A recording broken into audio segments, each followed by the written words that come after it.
जय सिया राम मित्रों स्वागत है आप सभी लोगों का अपने इस YouTube चैनल लाइफ ऑफ सनातनी में। और स्वागत है आप सभी लोगों का श्री रामचरितमानस रामायण के एक और नए अध्याय में। तो मित्रों, जैसा कि आप सभी लोग जानते हो कि पिछले वीडियो में श्री रामचरितमानस रामायण को दोहा क्रमांक 224 पर समाप्त किया था और आज श्री रामचरितमानस को दोहा क्रमांक 224 से आगे बढ़ाने वाले हैं। तो मित्रों, वीडियो को लास्ट तक जरूर देखें और जो भगवान राम की सुंदर सी कथा चल रही है उसका आनंद लें और जो सुंदर सुंदर दोहा चौपाइयाँ हैं उनका आनंद लें। चलिए, तो बिना कुछ देरी के वीडियो में आगे बढ़ते हैं। लेकिन मित्रों, वीडियो में आगे बढ़े उससे पहले हमारा आपसे बस एक ही छोटा सा रिक्वेस्ट है। यदि आप लोगों ने अभी तक इस यूट्यूब चैनल लाइफ ऑफ सनातनी को सब्सक्राइब नहीं किया है तो नीचे जो सब्सक्राइब का बटन दिखे उसे दबा कर चैनल को सब्सक्राइब कर लेना है, साथ ही दबा लेना है बेल आइकन घंटी को। चलिए मित्रों, तो अब बिना कुछ देरी के वीडियो में आगे बढ़ते हैं। सब शिशु यही मिस प्रेम बसे परसि मनोहर गाते, तन पुल कहीं अति हरस सोहिए, देखी देखी दो भ्राते।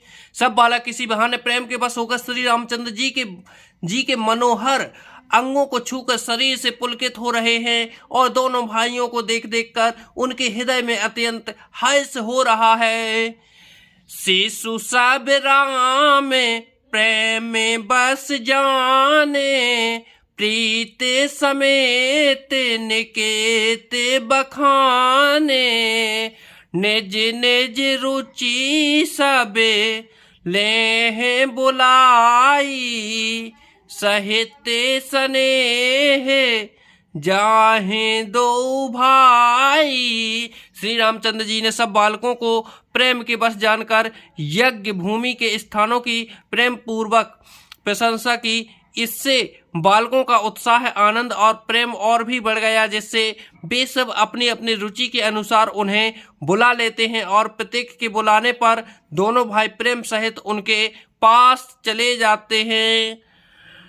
राम दिखावहि अनुजहि रचना, कहि मृदु मधुरे मनोहर बचना, लब निमेष महु भुवन निकाया, रचई जासु अनु शासन माया। कोमल मधुर और मनोहर वचन कहकर श्री रामचंद्र जी अपने छोटे भाई लक्ष्मण को यज्ञ भूमि की रचना दिखलाते हैं, जिसकी आज्ञा पाकर माया लब निमेष पलक गिरने के चौथाई समय में ब्रह्मांडों के समूह रच डालती हैं। भगत है तो सोई दीन दयाला, चितवत चिकते धनुष मखसाला, को तो को देखी चले गुरु पाही, जान बिलम्बो त्रास मन माही। वही दीनों पर दया करने वाले श्री रामचंद्र जी भक्ति के कारण धनुष यज्ञशालाओं को चकित होकर आश्चर्य के साथ देख रहे हैं। इस प्रकार सब कौतुक विचित्र रचना देखकर वे गुरु के पास चले। देर हुई जानकर उनके मन में डर है। जासो त्रास डर काहू डर होई, भजन प्रभाव दिखावत सोई, कहीं बातें मृद मधुर सुहाई, किए बिदाबा लक बर आई। जिनके भय से डर को भी डर लगता है, वही प्रभु भजन का प्रभाव, जिसके कारण ऐसे महान प्रभु भी भय का नाट्य करते हैं, दिखला रहे हैं। उन्होंने कोमल मधुर और सुंदर बातें कहकर बालकों को जबरदस्ती विदा किया। सभय सप्रेम विनीत अति, सकुच सहित दो भाई, गुरुपद पंकज नाई सिरे बैठे आय सुपाई। फिर भाई प्रेम विनय और बड़े संकोच के साथ दोनों भाई गुरु के चरण कमलों में सिर नवाकर आज्ञा पाकर बैठे। निष्प्रवेश मुनि आय सुदीन्हा समय ही संध्या बंदन कीना कहते कथा इते हास्य पुरानी रुचिर रजनी जोगे जामे सिरानी। रात्रि का प्रवेश होते ही संध्या के समय मुनि ने आज्ञा दी।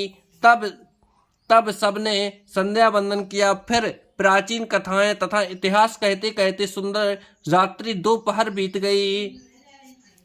मुनि बार शयन कीन्हे तब जाई लगे चरण जापन दो भाई जिनके चरण सरोरोह लागी करते विविधे जपे लोगे बिरागी। तब श्रेष्ठ मुनि ने जाकर शयन किया। दोनों भाई उनके चरण दबाने लगे जिनके चरण कमलों की दर्शन एवं स्पर्श के लिए वैराग्यवन पुरुष भी भांति भांति के जप और योग करते हैं। तें दो बंधु प्रेम जन जीते गुरुपद कमले पलोटत प्रीते बारे बारे मुनि आज्ञा दीन्हा रघुबर जाई शयन सब कीन्हा। वे ही दोनों भाई मानो प्रेम से जीते हुए प्रेम पूर्वक गुरु जी के चरण कमलों को दबा रहे हैं। मुनि ने बार बार आज्ञा दी। तब श्री रघुनाथ जी ने जाकर शयन किया।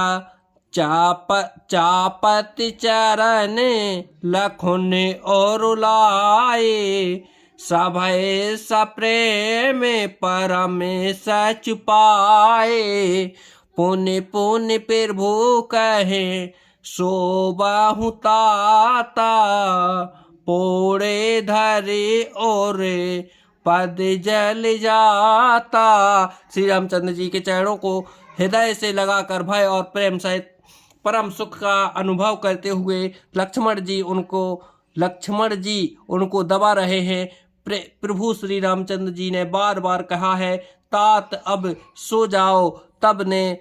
तब वे उन चरण कमलों को हृदय में धर कर लेट रहे। उठे लखनों ने से बेगते सुनी अरुण शिखा धुनिकाने